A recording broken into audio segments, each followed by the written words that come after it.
Alors maintenant, c'est l'heure du Pokédex. Donc cette fois, on va parler de Xatu, parce que comme j'ai dit la dernière fois, j'oublie ma résolution de ne parler que des Pokémon après les 2 premières générations, pour parler des Pokémon qui sont dans notre équipe, et c'est quand même Xatu qui a fini le dernier Pokémon du dernier dresseur, donc je pense qu'il mérite son Pokédex. Xatu, c'est le Pokémon mystique. Il fait 1,5 m et 15 kg, ça fait beaucoup de 1 et de 5. C'est un mélange de sage amérindien et de condor vert. Alors pour le condor, vous verrez que tous les avis ne concordent pas. Sur Bulbapedia, il parle pas du tout de condor, et il parle de Quetzalcoatl resplendissant, si je me souviens bien. Et au niveau des couleurs, ça ressemble plus à ça, mais le condor au niveau du symbole, etc., c'est pas mal non plus. Donc je vous parlerai des 2 tout à l'heure, pour faire la comparaison comme d'hab avec Xatu et les Pokémon réels, j'allais dire. Les animaux réels. Sinon, Xatu fait aussi penser à un totem ou à une poupée Kachina. Je vous expliquerai aussi tout à l'heure ce que c'est qu'une poupée Kachina. Ses longues ailes font penser à un manteau comme les Indiens peuvent en porter. Elles sont blanches avec un embout rouge et noir, et elles recouvrent la majeure partie de son torse. Sous ses ailes, il a des motifs sur son torse qui font penser à des yeux rouges. Les individus mâles ont 3 rayures horizontales jaunes sur leur corps, alors que les femelles en ont que 2. Ils ont les yeux en amande, un long bec légèrement crochu, et 2 longues crêtes de plumes rouges. Ses pieds ont que 2 orteils, en avant et en arrière, et ils sont assez arrondis d'ailleurs. Les Xatu se tiennent debout et immobiles toute la journée. J'ai envie de dire comme moi pour l'immobilité, mais moi je suis pas debout. Moi je tiens pas debout du tout. Certains pensent que ce Pokémon a adopté cette position à cause de la terreur qu'il a ressentie en prévoyant l'avenir. Vous saviez déjà que l'avenir était pas très réjouissant, et ben vous en avez la confirmation. Il commence à méditer dès le lever du jour et continuera jusqu'au coucher du soleil. Et donc, il passe toute la journée à regarder le soleil. C'est une activité que j'aimais beaucoup faire quand j'étais petite, mais j'ai très vite arrêté parce que ça me faisait des lumières qui restaient incrustées sur mes yeux même quand j'arrêtais de regarder le soleil, et c'est perturbant. Ça fait des taches qui s'en vont pas, et après on voit plus dans ces taches, ça met plusieurs jours à revenir. Bref, c'est une activité que je vous déconseille, même si apparemment c'est une méditation que pratiquent certains sages amérindiens pour essayer d'obtenir des pouvoirs. Je doute que ça marche. Je vous le déconseille. Sauf si vous êtes totalement aveugle et que du coup vous avez même pas de perception lumineuse. Là, si vous voulez, vous demandez où est le soleil, vous vous mettez face au soleil, et puis si jamais vous avez des pouvoirs surnaturels, vous m'envoyez des commentaires. Donc apparemment, c'est en faisant ça que Xatu arrive à voir l'avenir. Donc à moins que l'avenir qui nous attend, ce soit une intense lumière. Sinon, je vois pas trop comment ça se fait, mais admettons. Vu qu'il médite toute la journée, je me suis dit qu'il devait être actif la nuit, même s'il faut bien qu'il dorme aussi à un moment. Mais la suite nous dira que c'est pas le cas. Je vous spoile pas plus que ça. En voyant la vie des condors, j'ai vu qu'en fait, non. Donc il a le pouvoir de voir le futur, mais il ne peut pas le changer. C'est toute une tragédie. Le Pokédex d'Ultra Soleil emploie le mot malheureusement à propos de l'impossibilité de Xatu de changer le futur. Mais bizarrement, le Pokédex d'Ultra Lune, donc même génération, ils ont créé volontairement les 2 Pokédex en même temps, dit qu'il n'a pas l'intention de le changer. Donc dans un cas c'est volontaire, dans l'autre cas c'est involontaire, c'est bizarre. Et en gros, dans le Pokédex d'Ultra Lune, c'est le fait qu'il n'ait pas envie de changer le futur qui explique son immobilité, alors que dans l'autre c'est parce qu'il sait que c'est impossible. Il faut mener l'enquête. Du coup, la question qui se pose en premier, c'est est-ce que les humains comprennent vraiment les Xatu ? Est-ce que tout ça n'est qu'un avis subjectif ? Quelle expérience ils ont de ce que pense ou ce que ressent vraiment un Xatu ? Pourtant, c'est un Pokémon Psy. Les Pokémon Psy, souvent, ça communique un peu par télépathie ou quelque chose. Dans la série, j'ai regardé, les Xatu ne parlent pas. Ils communiquent vaguement avec des drapeaux, des trucs un peu chelous. Mais ils parlent pas. Ils ont pas l'air d'envoyer des images non plus par télépathie. C'est surprenant, parce que moi, je vois pas pourquoi ils en auraient pas la capacité. Et ce serait quand même pratique pour des Pokémon qui prédisent l'avenir, qui puissent nous en informer. Après, peut-être aussi que ça dépend des Xatu, qu'il y en a qui pensent pouvoir changer le futur, il y en a qui pensent pas pouvoir le changer. Après, ce serait bizarre qu'ils aient tous décidé de rester immobiles, quelle que soit leur conclusion. Moi, voilà, je suis dubitative. Sinon, apparemment, Xatu verrait le futur avec son œil droit et le passé avec son gauche. Donc en fait, dans l'animé, il déplaçait ses ailes à la manière d'un sémaphore. C'est ça ce que je parlais de communiquer à base de drapeaux. Le Pokédex des versions argent et rouge feu dit que Xatu vit en Amérique du Sud. Alors ça, moi, ça a toujours été un truc qui me chiffonne quand les cartouches elles-mêmes parlent de trucs de la réalité, comme si ça existait, alors que on n'en a aucune confirmation dans le reste du monde, enfin finalement. L'Amérique du Sud, c'est un truc qu'on n'a jamais vu dans aucun jeu. On nous la mentionne sous son propre nom, alors que le Japon, la France, les États-Unis, tout ça, ça a été renommé. Moi, je pense qu'un jour, on verra un pays d'Amérique du Sud et qui sera appelé autrement. Et du coup que ce Pokédex sera certainement annulé. Ou alors peut-être qu'on doit laisser au continent leur nom mais pas au pays. Mais bon, dans tous les cas, je pense que c'est pas très précis et ça me chiffonne un peu. Mais ça nous aide aussi à nous donner une idée sur quel animal est basé Xatu, parce que ce soit le Condor ou le Quetzal resplendissant, j'espère que je le prononce bien, et ben ils sont tous les deux d'Amérique du Sud. Donc de toute façon, le compte est bon. Alors des gens vénèrent Xatu pour sa capacité à prévoir le futur. Certains pensent qu'il est l'émissaire d'un autre monde. On sait pas de quel monde. Est-ce que c'est l'au-delà ? Petit spoil encore une fois, parce que c'est ce que pensent les Amérindiens vis-à-vis du Condor. Donc c'est intéressant à souligner. Et par rapport au Quetzal le resplendissant, je crois pas qu'il y ait des légendes. Donc encore une fois, je pense que ça vaut la peine quand même de parler des deux, même si il ressemble plus au deuxième qu'au premier. Donc les anecdotes. Xatu partage sa catégorie avec Libégon, la catégorie des Pokémon mystiques, qui est une catégorie assez logique finalement pour un Pokémon psy, beaucoup moins pour un Pokémon dragon et seul comme Libégon, mais c'est parce qu'il vit dans le désert et qu'il est considéré comme l'esprit du vent, etc. Donc encore une fois, c'est un Pokémon un peu de légende, sans être légendaire. C'est compliqué, je sais. Et ils sont tous les deux connus sous le nom de Pokémon Esprit en japonais. Ça, c'est quelque chose que je savais pas du tout. J'imagine que pour Libégon, c'est justement l'esprit du vent. Et pour Xatu, ça doit plus être dans son côté, justement, totem, où il communique avec les esprits ou quelque chose comme ça. Ou alors lui-même, c'est un esprit. Peut-être qu'après leur mort, entre guillemets, certaines personnes deviennent des Xatu. Enfin là, ça commence à aller trop loin, j'ai pas vraiment de confirmation, donc on va pas partir là-dedans. Dans l'animé, Xatu fait sa première apparition dans l'épisode 234, une terrible prédiction, où il donne des prédictions sur l'avenir d'un village. Alors, cet épisode, le voici, dans une qualité dégueulasse, encore une fois je m'en excuse. Donc pour être plus précis, il fait des prédictions météo, ce qui a tout de suite un petit peu moins de gueule. Déjà, si on peut prévoir tout l'avenir, faire des prédictions météo, ça pue. Enfin, je vous dis sincèrement, parmi, je sais pas moi, 100 médiums, s'ils vous disent tous qu'ils ont vu la totalité du futur, est-ce que dire demain il pleut, après-demain il pleut pas, etc., c'est vraiment ce qu'ils vont avoir envie de faire ? Là, d'accord, parce qu'il va dire qu'il y a un cataclysme où la pluie va tomber tellement que les gens vont être inondés, etc. Mais c'est le seul moment où parler de la météo, ça a un intérêt. Donc réduire les prédictions du futur à la météo, ouais, ça me fait soupirer déjà.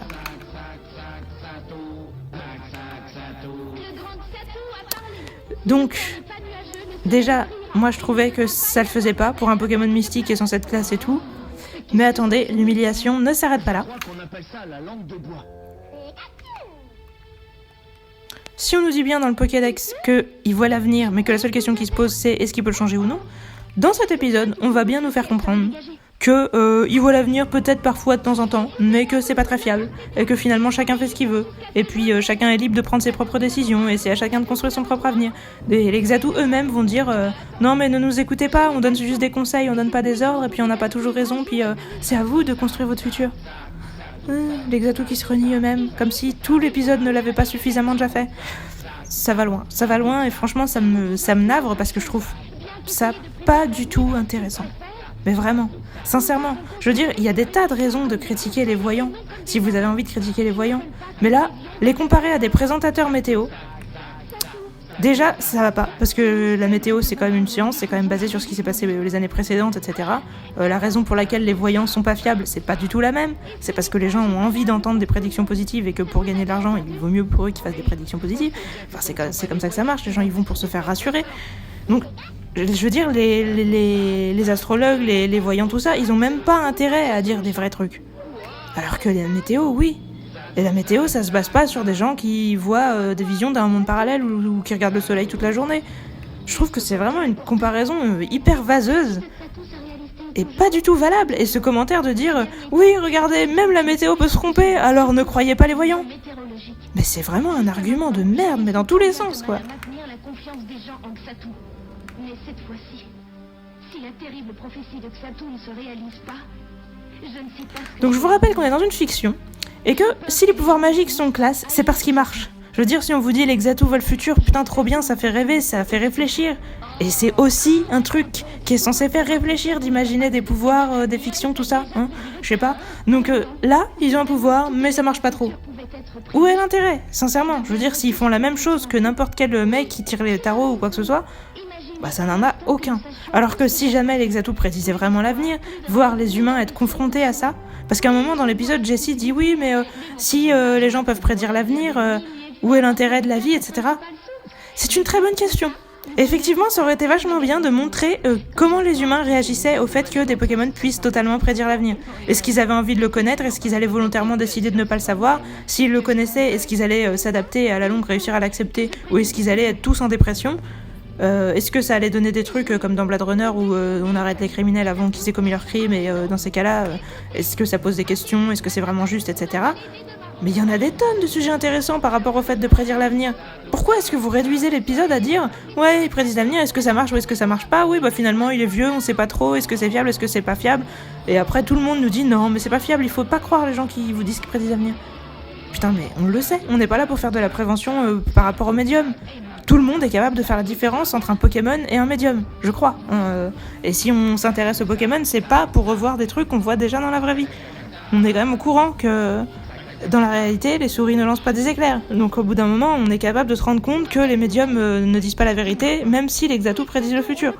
Je veux dire, il y a des limites à prendre les gens pour des cons. Vraiment, cet épisode, il m'a donné envie de gerber, mais peut-être encore plus que les combats où Pikachu fait que de faire sur Léviator.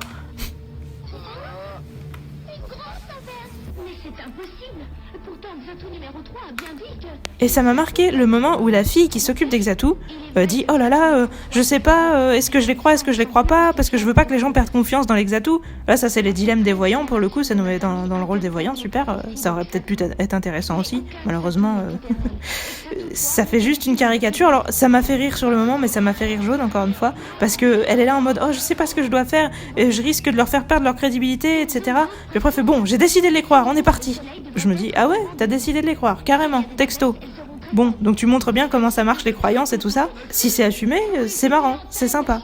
Mais comme c'est pas du tout détaillé, qu'on passe rapidement à autre chose, et que finalement il s'avère que les Xatu avaient réellement raison qu'il y avait une catastrophe, même si il avait prédit pour le lendemain et en fait c'était le jour même, ça montre encore une fois qu'ils peuvent se tromper. Mais ça montre qu'ils peuvent se tromper d'une drôle de façon. Finalement, il fallait s'inquiéter encore plus. Il faut pas faire confiance aux voyants, il faut être encore plus stressé que... Enfin, je sais pas, c'est... Je trouve que ça part dans tous les sens et que... Il y a vraiment de très gros risques d'en tirer des mauvaises conclusions en fait de cet épisode. Donc ensuite en second, j'ai regardé un autre épisode dans lequel un Xatu apparaît. Je les ai pas regardés dans l'ordre en fait. Il y en a un qui sera entre les deux, mais je vous en parlerai en troisième parce que c'est dans l'ordre où je les ai regardés. Je suis désolée si c'est arbitraire. Donc c'est dans la saison 12, dans l'épisode 606 d'épée 140, un mystère de taille. Dans celui-là, les héros rétrécissent et font donc face à des Pokémon géants. Moi, je déteste un peu les épisodes où il y a des Pokémon géants. Je dois avouer que déjà l'île où il y avait des Pokémon géants dans la première saison, ça m'avait saoulé. L'épisode, il a vraiment pas grand intérêt. Je me suis fait chier, j'ai fait du vélo pendant que je le regardais. Les héros passent la moitié de l'épisode à crier, à appeler leur Pokémon en mode « Oh, mais il est où Pikachu? Oh, mais il est où Tiplouf ?» Donc, voilà. Et à la fin, encore une fois, il y a une magnifique morale que je vais vous mettre parce que c'est super important que vous entendiez ça quand même. Un grand moment de sagesse.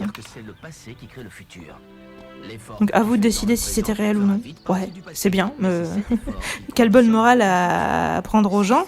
C'est à vous de décider de ce que vous croyez ou de ce que vous croyez pas. Si je vous dis il y a eu un dragon dans la rue hier matin, à vous de décider si c'est vrai ou non.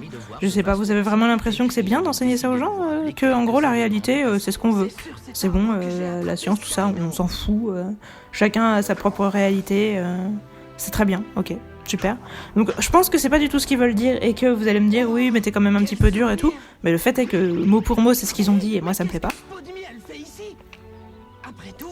Je pense que ce qu'ils voulaient dire c'est à partir du moment où c'était un rêve ou un mirage ou une vision, vous pouvez choisir de lui accorder de la valeur ou non. Et c'est ça qui fera que ça aura ou non des conséquences dans le futur. Ça c'est vrai, effectivement.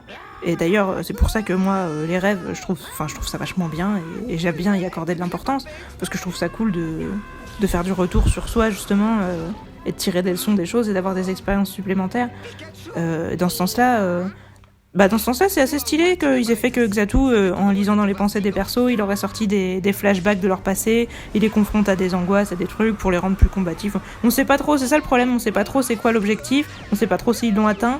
Ils ont tous vu des trucs, comment il s'appelle, René, il a vu la capture de son Scarino, Sacha, il avait un Piafabec qui était le Pokémon qui avait attaqué Pikachu et lui dans le premier épisode, etc. Donc ils ont vu des trucs par rapport à leur passé. On sait pas trop ce que ça leur a apporté. Le mec dit oui, bon bah vous pouvez choisir d'y accorder de l'importance ou non, comme un rêve, en gros, ok. Comme un rêve, personnellement c'est intéressant, mais pour les autres pas trop généralement. Enfin c'est l'impression que ça m'a donné. Moi j'écris mes rêves et j'arrête pas de passer mes journaux aux gens et ils me disent tous que mes rêves ça les intéresse pas. Je pense que du coup cet épisode n'était pas censé être enfin je vois pas pourquoi il serait intéressant du coup en fait. Mis à part que l'arrivée de Xatu était assez classe. D'ailleurs sa musique était classe, j'espère que vous serez d'accord avec moi là-dessus. Et du coup ça donne quand même une meilleure image de lui, même si l'épisode en lui-même était pas intéressant. Attends-nous, René! Où est-ce que tu vas si vite? Je vais là où il m'emmène. Je suis sûr que c'est lui que j'ai vu il y a longtemps. Mais de quoi est-ce que tu parles? Donc ensuite, 3e épisode dans lequel on voit un Xatu qui venait donc en second dans la série. C'était dans la saison 7. J'ai eu du mal à retrouver l'épisode d'ailleurs. Dans mes notes, c'était censé être le AG 76, mais moi j'ai pas trouvé à cet épisode-là.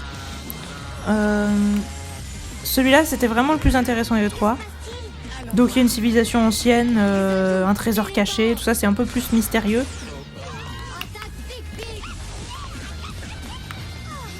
Et c'est finalement une histoire de voyage dans le temps. Donc bon, comme d'hab, ça a des inconvénients, des paradoxes et des trucs pas très crédibles.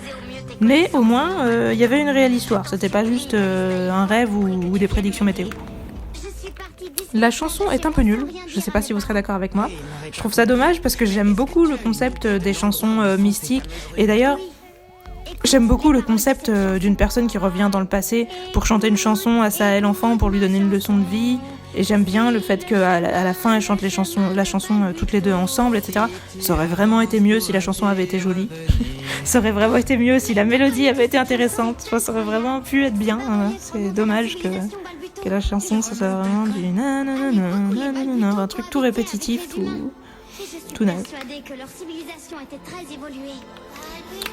Quand je les ai entendus parler d'un temps où des Balbuto vivaient en harmonie avec les humains, j'avais envie de dire, c'est pas maintenant en fait. Là, vous êtes deux meufs qui en ont. Les Balbuto, que je sache, c'est des Pokémon qui existent actuellement, et actuellement les humains les ont, donc voilà. Mais bon, apparemment, c'était une civilisation où les humains aimaient particulièrement les Balbuto.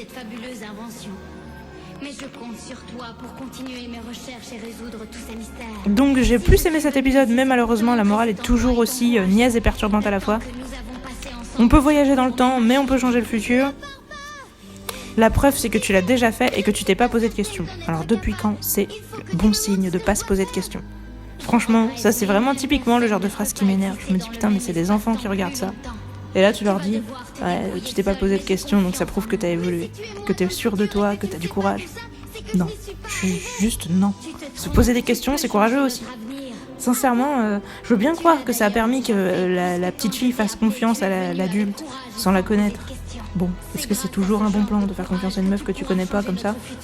Je suis pas sûre déjà, mais mais bon, juste dire de pas se poser de questions, c'est positif. J'approuve pas du tout qu'on me dise ce genre de truc en fait.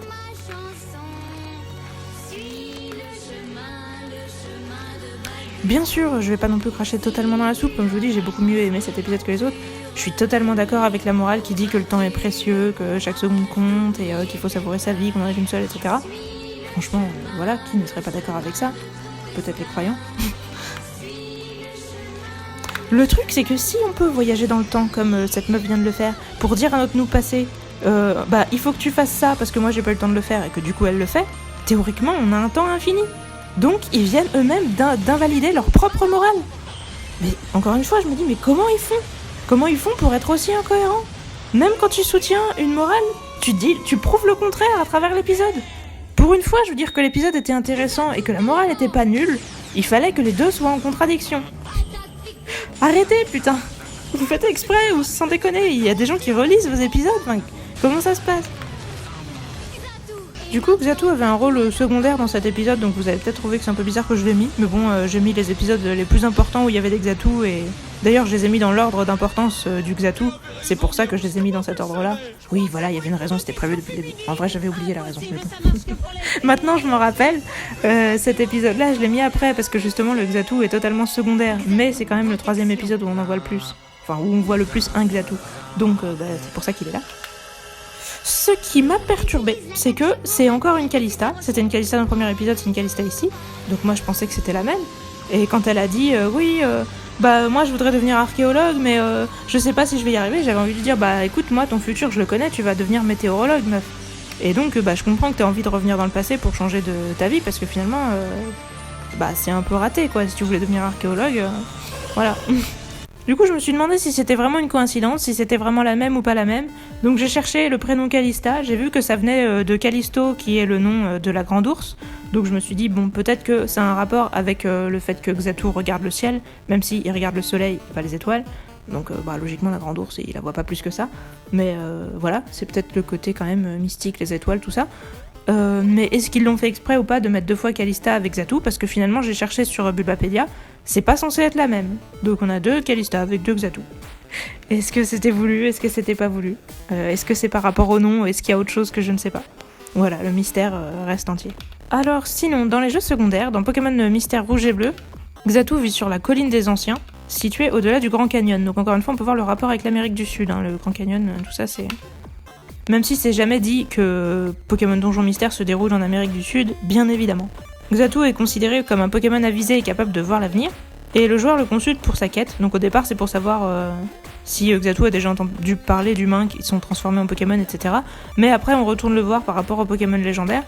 Et pour le combat final, Xatu crée un joyau de téléportation qui donne au héros pour qu'il se téléporte dans la tour céleste et qu'il puisse affronter Rayquaza. Donc on savait déjà que Xatu pouvait se téléporter, et qu'il pouvait téléporter des gens avec lui du coup, mais là, il peut carrément créer un objet pour que quelqu'un se téléporte sans lui, à une destination où lui est probablement déjà allé, mais juste Xatu et pas la personne qui se téléporte. Donc ça c'est vachement pratique, et c'est bon à savoir. Après ça a l'air de lui demander un gros effort, hein, parce qu'il le fait avec d'autres Pokémon il me semble, et il peut pas le refaire facilement, je crois qu'après il est fatigué, etc. Finalement il peut créer une sorte de porte au loin, si je peux m'exprimer ainsi. Et à part ça, le Xatu de ces jeux, on sait qu'il voyage beaucoup, donc là ça peut encore une fois ressembler un peu au Condor, qui vole sur des longues distances. Dans les jeux suivants de Pokémon Donjon Mystère, donc explorateur du temps, des ténèbres et du ciel, je crois bien que c'est ça, hein. Je sais plus si c'est des ténèbres ou de l'ombre. Donc dans ces jeux-là, Xatu ouvre un magasin dans la ville principale où il identifie les coffres à trésors. Donc c'est un petit peu moins mystique, mais il y a toujours le côté trésor, genre civilisation ancienne, etc. Comme si c'est toujours lié à l'archéologie, aux recherches, aux anciennes civilisations. Donc pour l'origine, je vous disais qu'il était basé soit sur un condor, soit sur un quetzal resplendissant, avec des éléments de design d'un totem, d'une poupée Kachina, et sinon sur le plan comportemental, sa méditation, donc de regarder le soleil toute la journée comme il le fait, ce serait une forme de méditation spirituelle pratiquée par les peuples aztèques et mayas, donc dans la conviction qu'elle leur donnerait un pouvoir surnaturel. Et donc ça se voit dans le fait que Xatu est de type psy, ça aurait été probablement un pouvoir psy aussi que ça leur aurait donné. Donc par rapport à la comparaison avec le sage amérindien, spontanément là comme ça je me dis déjà que les Amérindiens, comme vous le savez, ils ont prédit beaucoup de fin du monde, donc déjà ils font des prédictions du futur, ça c'est sûr, et puis des prédictions assez terribles aussi, donc ça peut correspondre avec Xatu. Je sais pas trop sur le plan visuel à quoi ça ressemble un sage amérindien, mais si on prend en compte les prédictions qu'ont fait justement les Mayas, les Aztèques, etc., on peut comprendre que Xatu soit immobile, parce qu'on peut comprendre qu'il soit blasé par le futur qu'il a vu. Il y a aussi chez les Amérindiens un côté très lié justement à la nature pour dire ce qu'on fait c'est pas bien par rapport à la nature, il faut être plus lié à la nature, etc. Et le côté nature on le voit chez Xatu aussi, à la fois dans les milieux où il vit, son côté... où il est dans la montagne, il est proche de forces mystiques et tout. Et puis même dans le nom Xatu, ça prend le mot native et le mot nature, j'y reviendrai tout à l'heure parce que je le dis à la fin, l'étymologie.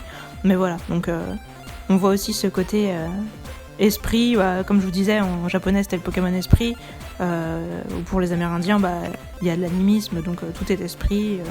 et en même temps ce lien à la terre-mère, etc. Ça va assez bien avec la psychologie de Xatu. Ah oui, c'est vrai que les Amérindiens croient aussi au grand esprit, et comme Xatu, c'est le Pokémon esprit, ça correspond bien. Donc on va parler du côté Condor, parce que c'est un animal sur lequel on sait beaucoup de choses, et qu'on peut s'imaginer que Xatu fonctionnerait relativement pareil, même si comme je vous disais, il y a aussi le côté Quetzal resplendissant, donc il va falloir faire une petite moyenne entre le Condor et le Quetzal resplendissant. Donc pour le Condor, il en existe 2 espèces, une qui est en Californie et l'autre qui est dans la cordillère des Andes, donc comme la cordillère des Andes c'est en Amérique du Sud et qu'on a dit qu'il fallait qu'on soit en Amérique du Sud, on part sur celui-là. Donc c'est un oiseau de proie diurne et un charognard, il fait 3,50 m, Donc il est beaucoup plus grand que Xatu. Bizarrement, hein, parce que souvent les Pokémon sont plus grands que les animaux réels, mais là c'est pas le cas. Et c'est le plus grand oiseau volant terrestre derrière l'albatros sur l'heure, mais lui, de toute façon, il vole au-dessus de la mer, donc voilà. Par contre, comme je vous disais, au niveau des couleurs, ça ressemble pas, parce que les condors sont noirs avec une collerette blanche. Et ce qui est marrant, c'est qu'ils ont la tête nue, noire et rouge, et leur tête change de couleur en fonction de leurs humeurs. Je trouve que c'est drôle, ça. La tête de Xatu, elle est ronde et elle a l'air assez lisse. Mais je sais pas du tout si en vrai elle est couverte de duvet ou pas. Je pense quand même que oui, vu qu'elle est verte. Je pense pas que la peau soit verte. Hein.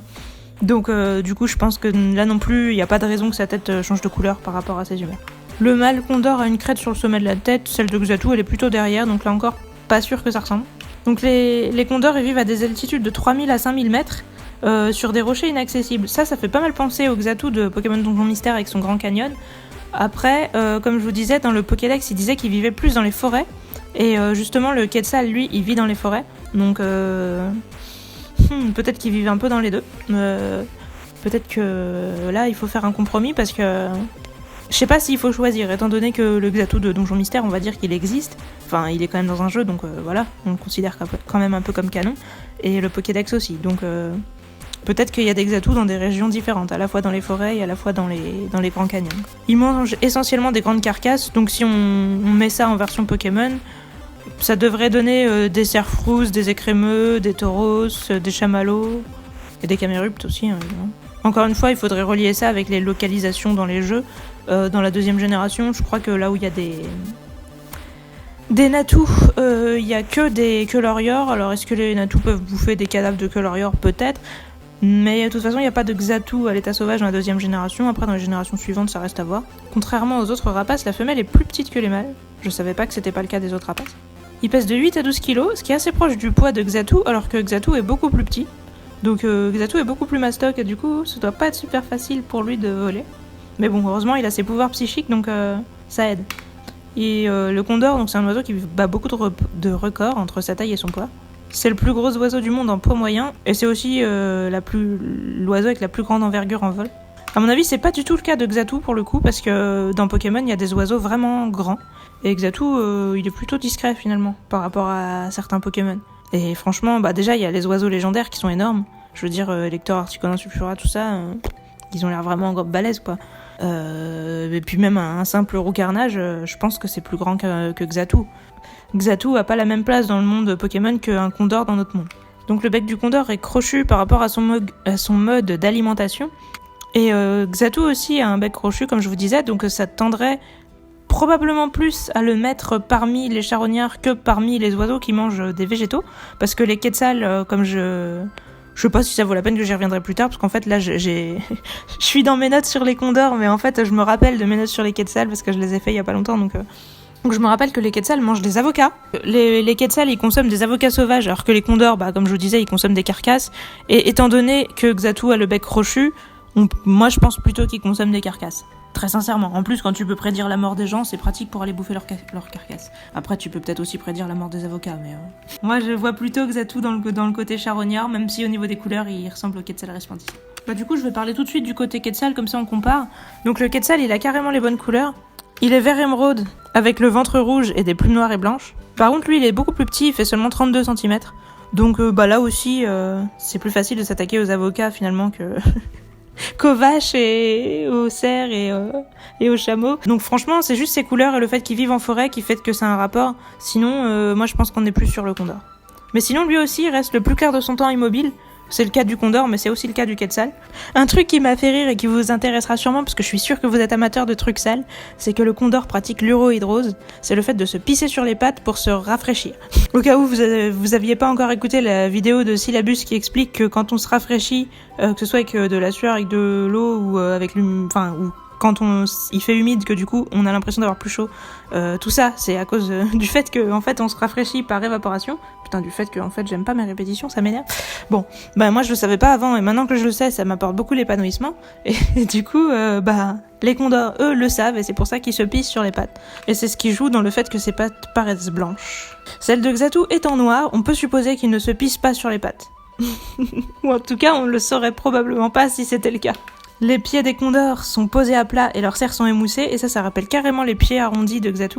On peut supposer qu'elles sont usées par la marche. Bon, du coup, vu que Xatu reste tout le temps immobile, et les condors ils restent pas mal immobiles aussi, puis ils doivent beaucoup voler aussi, donc je sais pas s'ils marchent tant que ça les uns et les autres, mais admettons. Les territoires des condors sont supposés être non boisés et rocheux pour faciliter la recherche des carcasses, alors que comme je vous ai dit, le Pokédex dit que Xatu vit dans les forêts. Je suis assez sceptique sur cette histoire de forêt, parce que c'est vrai que c'est pas très pratique. Ni pour regarder le soleil, ni pour voler, ni pour chercher des carcasses. Je vois pas trop pourquoi il va vivre dans les forêts en fait. Donc les condors, vu qu'ils ont les pieds plats, il peut pas les utiliser ni comme arme, ni pour soulever des charges. Donc en gros, il est obligé de consommer ses proies sur place. Et ses pieds rendent la marche arboricole difficile alors qu'il la facilite au sol. Donc encore une fois, les Xatu, vous avez rien à foutre dans les forêts, putain. Sans déconner, vous avez les pieds pareils que les condors, alors vous pouvez pas marcher dans les arbres. Après, avec leur pouvoir psychique, ils peuvent faire plein de trucs, mais pourquoi vous compliquez la vie à ce point ? Moi, je pense que c'est faux, cette info. Je pense que le Pokédex est mal informé.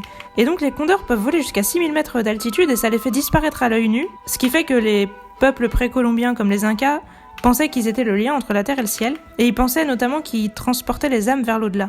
Et ça, c'est complètement raccord avec Xatu, comme je vous disais, où il y avait des peuples qui pensaient qu'il était le messager d'un autre monde. Du coup, l'autre monde, c'est l'au-delà, en fait. Mais en réalité, tout ça, il le fait grâce à sa grande envergure, caractéristique que Xatu ne partage pas, même si Xatu, avec ses pouvoirs psychiques, peut certainement compenser en partie ce problème de poids, de taille, d'envergure et compagnie. D'ailleurs, il n'y a pas des masses de Pokémon psy volants. Il y a aussi Cryptero, mais voilà, ça court pas les rues. Donc on peut quand même penser que Xatu peut peut-être battre des records grâce à ça, grâce au fait de voler à la fois avec ses ailes et à la fois avec ses pouvoirs psy. Et puis, une chose que je me suis dit aussi, c'est que des croyances similaires auraient pu naître par rapport à Xatu, par rapport à sa capacité de téléportation. Parce qu'il peut très bien voler, puis soudainement se téléporter, et on le voit disparaître, et puis les gens peuvent se dire, voilà, il est parti dans l'au-delà, on sait pas. Donc, ouais, c'est possible.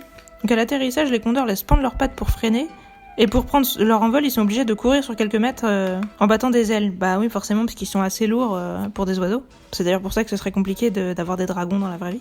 Puis ils passent la majorité de leur temps à planer dans les courants thermiques. Donc vu que Xatu reste immobile toute la journée, on peut penser qu'il bouge quand même beaucoup moins qu'un condor. Mais ça veut pas dire qu'il soit pas aussi doué qu'eux pour avoir un vol précis qui optimise le moindre geste. Parce que voilà, les condors sont connus pour ça, pour être capables de vachement optimiser leurs déplacements, faire des gestes très précis avec leurs plumes, etc.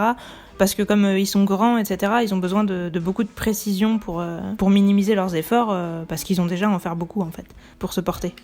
Et du coup, les condors, ils se transmettent aussi beaucoup d'art, justement, du vol, de la précision, des courants ascendants, des terrains, etc., et qui transmettent à leurs enfants. Mais on peut quand même supposer que les Xatu, avec leur pouvoir psy, leur télépathie, tout ça, eux aussi, ils pourraient connaître beaucoup de trucs, ils pourraient aussi les transmettre à leurs enfants, et donc il y a des chances qu'ils aient quand même eux aussi un vol assez précis, déjà parce qu'ils peuvent compenser avec leur pouvoir psychique, mais même parce que du coup ils doivent aussi en avoir pas mal de connaissances, et puis pour les transmettre c'est quand même plus facile quand on peut communiquer par télépathie, même si la série nous a pas montré qu'ils communiquaient par télépathie. Bon, j'avoue, j'y crois que la sagesse et la connaissance puissent remplacer le sport, parce que les vrais condors, ils sont bien obligés de faire les efforts eux-mêmes, mais bon. Voilà, avec des pouvoirs psy, ça aide. J'aimerais bien en avoir. Donc comme tous les grands vautours, les condors ont l'habitude de prendre des bains de soleil le matin, parce que leur température chute pendant la nuit. Et ça, c'est le gros point commun avec Xatu qui est intéressant, parce que du coup, ça pourrait expliquer pourquoi Xatu regarde le soleil. Enfin, ça fait un autre lien, en fait. Même si du coup, il y a une explication rationnelle à pourquoi les condors font ça, quand on sait pas pourquoi, on peut se dire ouais, c'est mystique, ils regardent le soleil, peut-être qu'ils méditent sur le futur, etc. Et en gros, ils ont besoin de la chaleur du soleil pour retrouver le niveau de chaleur nécessaire à pouvoir refaire leurs activités. Parce que la nuit les refroidit trop, donc en gros non. Moi tout à l'heure qui me demandait qu'est-ce qu'ils font la nuit, est-ce qu'ils chassent la nuit ? Non, ils chassent pas la nuit ils sont écroulés, ils ont aucune énergie, ils peuvent rien faire. Et c'est vraiment le jour qu'ils doivent chasser. Donc si les Xatu doivent chasser, ça doit être aussi le jour. Mais ils peuvent quand même rester immobiles beaucoup de temps, parce que déjà, les Xatu, comme je vous disais, ils peuvent probablement sentir qui va mourir en voyant le futur. Ça aide à faire moins de déplacements finalement, quand tu sais déjà où sont les choses. Et en fait, les condors peuvent jeûner pendant 1 à 2 semaines au besoin. Ils stockent les graisses quand la nourriture est abondante, et en fait après ils peuvent jeûner pendant des longues périodes. Donc encore une fois, il est tout à fait possible que Xatu aille bouffer une carcasse de temps en temps, genre une fois toutes les 2 semaines, ou même une fois par semaine, comme ça on n'est pas trop radin, et le reste du temps il peut très bien rester immobile toute la journée. Du moment que, en plus voilà, s'il sait où sont les choses, il a pas besoin de patrouiller pendant des heures comme les vrais condors, donc il y a tout à fait moyen qu'il reste immobile vraiment la plupart du temps, et que les humains puissent penser que c'est tout le temps. Alors qu'en réalité, une fois de temps en temps, genre tous les lundis à 14h, il va bouffer, quoi. Sinon, rester au soleil, ça a aussi comme point positif que le soleil leur lisse les plumes et élimine les parasites. Donc avis à tous ceux qui ont des parasites, allez vous foutre une journée au soleil. Bon, j'avoue, vous allez avoir des coups de soleil, mais mais voilà, ça tue les parasites. Peut-être que vous êtes des parasites, peut-être qu'on est tous des parasites. En tout cas, méditer au soleil, ça a des points positifs. Et sinon, entre eux, ou tout seuls, ils passent beaucoup de temps à lisser et récurer leur plumage. Parce que déjà, leurs plumes sont vachement importantes pour leur vol, et puis aussi c'est une activité sociale intéressante. Ils le font en couple, etc. Donc c'est mignon. Ils peuvent vivre jusqu'à 50 ans en liberté et jusqu'à 70 ans en captivité. Même peut-être plus. Il y a apparemment quelqu'un qui dit qu'il y a un condor en captivité qui aurait vécu jusqu'à 90 ans. C'est l'oiseau qui est connu pour vivre le plus vieux, donc un record de plus. Et encore une fois, on peut se dire qu'il y a des chances que ça le rapproche du côté sage de Xatu. On peut supposer que les Xatu aussi doivent vivre longtemps d'ailleurs. Donc les condors sont sociables, vivent et se nourrissent en groupe sous la conduite d'un mâle dominant qui donne le signal de la curée. Il serait le premier à goûter la proie après avoir évalué si elle est saine. Donc je sais pas du tout si les Xatu vivent en groupe, parce que comme je vous disais, le sage sur le montagne dans Donjon Mystère il vit tout seul. Donc ça reste à confirmer, est-ce que les Xatu vivent en communauté ou pas dans l'univers de Pokémon. En tout cas, il y a des chances qu'ils vivent quand même en couple. Vu que les condors sont extrêmement fidèles et qui vivent en couple à la vie à la mort, je vois pas pourquoi les Xatu le feraient pas. Donc comme je vous disais, ils sont obligés d'économiser constamment leur énergie parce que justement ils sont gros et voler quand on est gros, ça demande beaucoup d'énergie.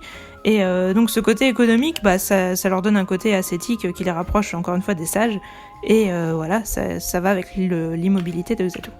Et ils ont des parades rituelles entre eux ou avec les autres charognards pour résoudre les conflits, sans combat, encore une fois pour économiser leurs forces. Et encore une fois, c'est très cohérent avec l'idée d'oiseau sage qui voit le futur. Ce côté, on évite les conflits, on fait autrement, on arrive à parler, etc. Il y a vraiment une notion de sagesse, et peut-être que quand on y réfléchit, la sagesse, c'est toujours lié à l'économie d'énergie. Encore une fois, même quand vous allez dire, j'extrapole et je vais loin par rapport au sujet initial de Xatu, mais quand on vieillit et que du coup, on dit qu'on est plus sage parce que justement, on s'énerve moins, on part moins dans tous les sens, c'est carrément pour des questions d'économie d'énergie. La sagesse, c'est très lié à ça finalement. Et du coup, ça explique totalement que cet oiseau soit considéré comme sage, et ça me paraît justifié pour le coup. C'est pas juste une métaphore, une impression ou quoi que ce soit. Donc par rapport au condor, le soir, on peut observer des rassemblements d'une vingtaine d'individus immatures et d'adultes des deux sexes sur leurs perchoirs et sur les corniches rocheuses des canyons pour passer la nuit ensemble. Donc je trouve ça assez mignon, encore une fois ça reste à confirmer si les Xatu et les Natu le font. Donc au niveau du chant, les condors sont presque silencieux. Les Xatu, comme vous l'avez vu dans l'animé, ils font Xatu, Xatu, Xatu, Xat. Donc ils sont pas totalement silencieux. Je me disais pourtant que ça leur aurait bien été, avec leur côté mystérieux, psychique, tout ça. En fait, ils ont pas les muscles qu'il faut pour beaucoup crier ou chanter, donc apparemment ils le font juste pendant leur parade nuptiale ou pour défendre leur nid. Quand ils se mettent en couple, ils vont et viennent les ailes étendues, se lissent mutuellement les plumes avant de se poursuivre en vol et de s'accoupler. Je trouve ça mignon et je pense qu'on peut tout à fait imaginer que les Xatu feront la même chose. Ils pondent qu'un seul œuf blanc bleuté, très rarement deux, et le mâle insiste pour couver aussi une partie du temps. Je trouve ça cool. Et ensuite, il va aussi nourrir le petit de temps en temps. Si jamais on enlève l'œuf, ils vont en faire un autre pour le remplacer rapidement. Et du coup, les éleveurs utilisent cette technique pour multiplier les condors, parce que vu qu'ils sont en voie de disparition, et non pas en bois de disparition, et ça leur permet d'en avoir plus. En gros, ils prennent le premier œuf et ils l'élèvent artificiellement, et comme ça, ils leur laissent le deuxième, quoi. Je trouve ça à la fois triste et intéressant, parce que c'est de l'exploit bug de Condor, quoi. Et ça pourrait tout à fait être applicable dans un élevage Pokémon. Parce que, voilà, les Xatu et tout, c'est quand même des Pokémon assez rares aussi. On pourrait très bien imaginer que ce serait une technique d'élevage. Les petits restent avec leurs parents jusqu'à la ponte du prochain œuf, donc ça dure environ 2 ans. Et ils atteignent la maturité sexuelle qu'à 6 ou 7 ans. Donc ça explique un peu leur rareté, même si leur longévité compense le fait qu'ils soient matures assez tardivement. Mais du coup, à la fois le fait qu'ils aient un faible taux de ponte et le fait qu'ils soient matures assez tard, ça explique qu'il n'y ait pas beaucoup de condors. Comme ils vivent vieux, normalement ça va. Mais si on commence à en tuer, leur population peut s'écrouler très vite, parce que y en a pas beaucoup. Les petits apprennent le vol en faisant des combats aériens sans violence. Je trouve ça vachement cool. Et puis ça s'imagine vachement bien dans l'univers de Pokémon, même si pour le coup Natu c'est pas un Pokémon qui a l'air très offensif. Mais voilà, on peut s'imaginer qu'ils font de l'XP dans la nature, c'est trop bien. Donc comme je le disais tout à l'heure, ils sont monogames et ils restent parfois seuls même après la mort de leur partenaire. Et puis bon, ça peut arriver que certains ne le veulent pas, mais comme ils sont peu nombreux et que la plupart des autres soit sont déjà en couple, soit veulent pas se remettre avec quelqu'un, s'ils sont seuls et qu'ils sont pas contents d'être seuls, ils ont peu de chances de trouver quelqu'un qui soit du même avis qu'eux. C'était quand même un petit peu triste. Ils ont une excellente vue, mais un odorat médiocre. Du coup, ils collaborent avec les vautours qui ont un bon odorat, et dans l'univers de Pokémon, les vautours, c'est les vaututrices. Et je trouve ça intéressant d'imaginer que les vaututrices pourraient collaborer avec les Xatu. Les vaututrices, c'est des Pokémon ténèbres, donc à la base, les Pokémon ténèbres et les Pokémon psy, ça a pas trop de raison de s'entendre. Moi, je pense que tout est possible. Les vautours volent bas et sentent les odeurs de décomposition, tandis que les condors volent haut et repèrent facilement les groupes de vautours. Du coup, les condors, qui sont plus grands et avec un bec plus puissant, ils vont plus facilement déchirer le cuir des proies, ce qui permettra aux vautours de mieux en profiter. Donc en gros, ils se complètent bien. Pour le coup, comme je vous disais, les Xatu, je pense pas qu'ils aient besoin de l'aide des vaututrices pour trouver leur proie, parce que si tu peux prédire le futur, tu peux prédire qui c'est qui va mourir et quand et où, donc t'as plus qu'à y aller pour bouffer, t'as pas besoin de te coordonner avec quelqu'un, et les vaututrices, ils m'ont l'air assez forts, et je pense pas qu'ils aient besoin de Xatu, qui a pas l'air d'être un Pokémon très puissant, enfin physiquement, il en jette pas trop, comparé à un Condor même, hein. Donc malheureusement, je pense que cette belle symbiose ne se fera pas dans l'univers de Pokémon, qui est pourtant un univers très propice aux symbioses. Et ça me rend très triste, parce que j'adore les symbioses. Les condors tuent des proies vivantes que s'ils trouvent aucun cadavre, et manger des cadavres décomposés les dérange pas. Ils peuvent aussi manger des œufs d'autres oiseaux ou du poisson. Et s'ils tuent des proies vivantes, il va s'en prendre à des petits trucs comme souris, marmottes. Donc dans l'univers de Pokémon, j'allais dire ça donnera Pikachu. Pikachu non, parce que c'est quand même électrique, donc Ratata, Quenotor, ce genre de truc. Et il sera obligé de la consommer sur place, encore une fois, vu qu'il peut pas la porter. Et puis, il est obligé de la tuer sans pouvoir non plus utiliser ses serres pour se battre, vu qu'elles sont arrondies. Donc voilà, il est pas spécialement fait pour le combat, donc pour le coup, il s'en prend à des petits trucs. Mais c'est seulement en cas de nécessité absolue. Autre exploit de bug de Condor, s'il mange trop, il peut plus s'envoler, forcément, vu que ça dépend énormément de son poids et que c'est déjà difficile en temps normal. Du coup, il doit attendre d'avoir digéré pour pouvoir revoler, et en cas d'alerte ou de danger, il devra vomir pour pouvoir se réenvoler. Et s'il y arrive pas, il s'écroule les ailes ouvertes, en mode désespoir, ça marche plus, putain. Du coup, certaines populations ont utilisé cette faiblesse pour le chasser. En mode, on lui met une proie, on attend qu'il la mange, et ensuite, on l'attrape parce qu'il peut plus s'envoler. C'est à la fois intéressant et horrible.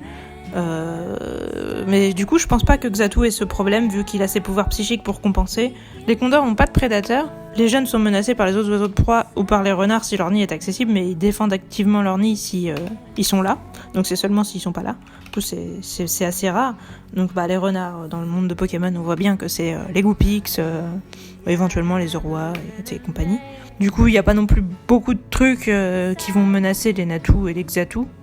Même si pour le coup un Natu ça a l'air vachement vulnérable, donc c'est vrai que s'ils sont seuls, je pense qu'ils vont être aussi menacés. Du coup les rapaces, donc les rapaces de pique, peut-être même les roucoups et les roucarnages, je sais pas s'ils bouffent de la viande, ils ont le bec crochu donc peut-être oui. Comme je vous disais tout à l'heure, comme beaucoup d'animaux, les condors sont menacés. Ils sont notamment tués par des empoisonnements aux pesticides, donc on sait pas s'ils sont volontaires ou non.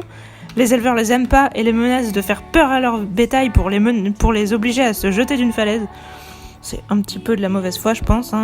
En plus, comme je vous disais, les condors, ils s'intéressent qu'au bétail qui est déjà mort ou aux petits trucs, mais ils chassent pas des gros animaux. Donc je pense pas qu'ils fassent ce genre de pratique. Et en plus, ils s'intéressent au bétail que parce que leurs proies sauvages ne sont plus disponibles, effectivement, et évidemment, comme toujours. Donc les humains, ils sont bien gentils, ils enlèvent tout et après ils disent oui, voilà, on prend notre bétail. Donc voilà, encore un coup de gueule. Les humains, comme d'hab, au lieu de se remettre en question, ils préfèrent mettre la faute sur les autres et donc ils vont dire oui, les condors, c'est pas sympa, c'est pas cool. Alors que c'est quand même un petit peu de leur faute si les condors, ils ont plus leur proie habituelle. Comme je le disais, pour savoir quel Pokémon Xatu va manger, même si ça va être des carcasses et pas trop en chassant, à condition justement qu'il ait bien un régime carnivore, parce que la question se pose toujours, est-ce qu'il vit dans les forêts, est-ce qu'il vit dans les canyons, un petit peu des deux. Donc est-ce que ça veut dire que finalement il a un régime végétal ou carnivore? Je commence à me demander si, encore là, ce serait pas un petit peu des deux, parce que comme je vous disais, dans Donjon Mystère, au départ, on le trouve au Grand Canyon, dans Donjon Mystère Bleu et Rouge, mais par contre, ce que j'ai vu maintenant, c'est que quand il vient avec nous, il va dans la zone, c'est la forêt de l'Essor, donc c'est une forêt, comme son nom l'indique, c'est formé d'un arbre immense, entouré d'arbres plus petits. Donc c'est bien une zone avec des arbres, c'est pas... On nous dit pas que c'est une forêt, mais en fait il y a pas d'arbres, etc. C'est là où vivent les Pokémon vol, donc ils ont rangé Xatu avec les autres. Mais n'empêche que voilà, c'est une forêt, donc c'est l'environnement qui plaît pas normalement aux condors. Alors est-ce que ça veut dire que Xatu mange aussi des fruits ? Moi je pense que c'est possible. Et sinon pour les Pokémon donc, dont il pourrait manger les corps, dans Ruby Saphir et Ruby Omega Saphir Alpha, ils sont dans le parc Safari. Donc là on trouve Musterbe, Girafarig, Dodio, Orchid, Pikachu, Culbutoke, Fampis, Carigno, Rakayu, Dodrio, Rhinocorn et Scarabrute. Donc moi je pense que c'est à peu près sûr qu'il doit manger des Girafarig, enfin des cadavres de Girafarig, parce que c'est typiquement la bonne taille entre guillemets par rapport à lui, à peu près de sa taille ou un peu plus grand, ce genre d'animaux. Ça me paraît bien, sinon Rhinocorn ça me paraît pas mal, mais je sais pas si c'est facile de bouffer des Pokémon Roche. Je pense pas du tout qu'ils s'attaquent au Pikachu parce qu'ils sont quand même de type électrique. S'il y a des Fampimores, ils vont peut-être les manger, mais de toute façon je pense qu'ils peuvent manger des cadavres d'un peu n'importe quoi, mais je pense quand même qu'il doit y avoir un truc avec les cadavres de Girafarig, parce qu'il y en a à pas mal d'endroits où il y a des Xatu. Dans X et Y, on les trouve dans le safari des amis, et donc il y a des zones par type, et du coup dans la zone psychique, pareil, il y a des Girafarig. Ou sinon il y a Abra, Soporifique, Groret, Muna, Culbutoke, Cryptero, Psystigri, Mesmerella et Meios. Moi je pense là-dedans que ouais, Girafarig encore une fois c'est le bon plan. Et un truc qui est marrant aussi, c'est que dans Donjon Mystère, il dit tous les aujourd'hui, tous les hier et tous les lendemains ne font qu'un. Et quand il monte de niveau, il dit ouais, je suis monté de niveau, cependant tous les niveaux sont connectés comme un seul. Et je trouve ça sympa, parce que d'imaginer ce qu'on peut penser ou ressentir en considérant que finalement le temps n'existe pas, que tous les instants ne font qu'un, etc. Je trouve ça vachement intéressant. Et même si on pouvait déjà l'extrapoler par rapport aux descriptions dont on avait déjà parlé avant, je trouve ça intéressant. Je trouve ça assez poétique, assez joli. Et je pense que ce serait intéressant d'essayer d'imaginer justement ce qu'on peut penser, ce qu'on peut ressentir quand tous les jours ne font qu'un, quoi. Sinon, donc ouais, dans les zones où on peut le trouver, dans Ruby Omega et Saphir Alpha, outre le parc Safari, il y a aussi l'île Mirage, qui est une île qui se déplace au hasard sur la carte, et où du coup il n'y a pas toujours les mêmes Pokémon en fonction de son emplacement. Et donc on peut le voir au sud de Pacifiville. Il y a des Nanmewi, Gravalanche, Opermine. Dans d'autres zones, il y a des Aéromites, Zeblitz, Darumako, Marakashi, Gravalanche, Persian.